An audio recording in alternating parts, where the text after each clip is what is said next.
floating. People started applauding before Mr. Tushman's words actually registered in my brain. I heard Maya, who was next to me, give a little happy scream when she heard my name, and Miles, who was on the other side of me, patted my back. Stand up, get up. Around said kids all around me, and I felt lots of hands pushing me upward out of my seat, guiding me to the edge of the row, patting my back, high-fiving me. Way to go, Augie. Nice going, Augie. I even started hearing my name being chanted, Augie, Augie, Augie. I looked back and saw Jack leading the chant, fist in the air, smiling and signaling for me to keep going, and Amos shouting through his hands, Woohoo, little dude.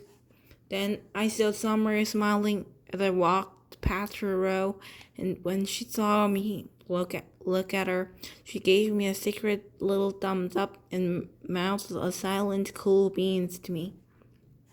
I laughed and shook my head like I couldn't believe it. I really couldn't believe it. I think I was smiling. Maybe I was beaming. I don't know.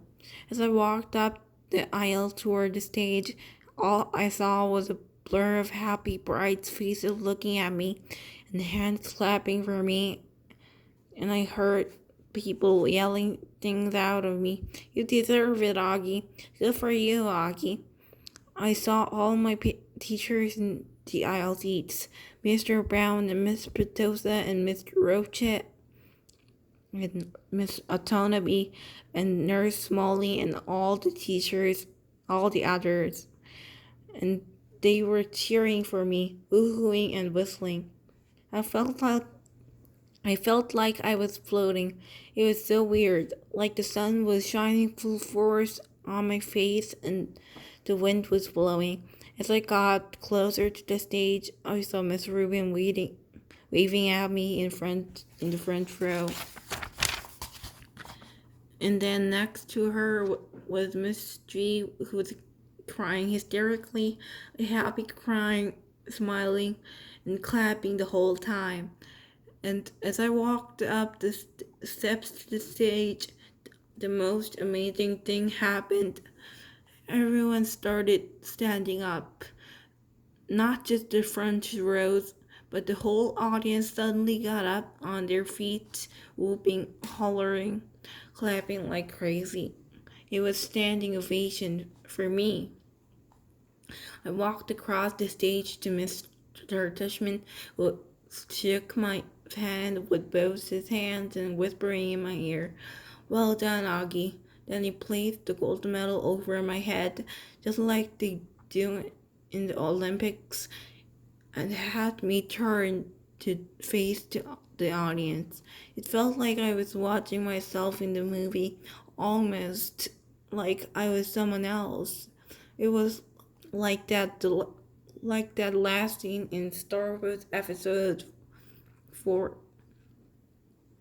A New Hope, when Luke Skywalker, Han Solo, and Chewbacca are being applauded for destroying the Death Star. I could almost hear the Star Wars theme music playing in my head as soon as I stood up on the stage. I wasn't even sure why I was getting this medal, really. No, that's not true. I didn't know why. It's like people you see sometimes, and you can't imagine what it will be like to be that person.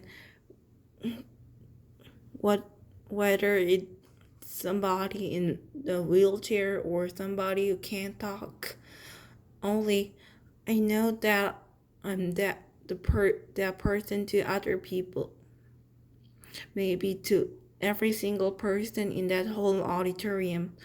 To me, though, I'm just me, an ordinary kid. But if they want to give me a medal for being me, that's okay. I'll take it.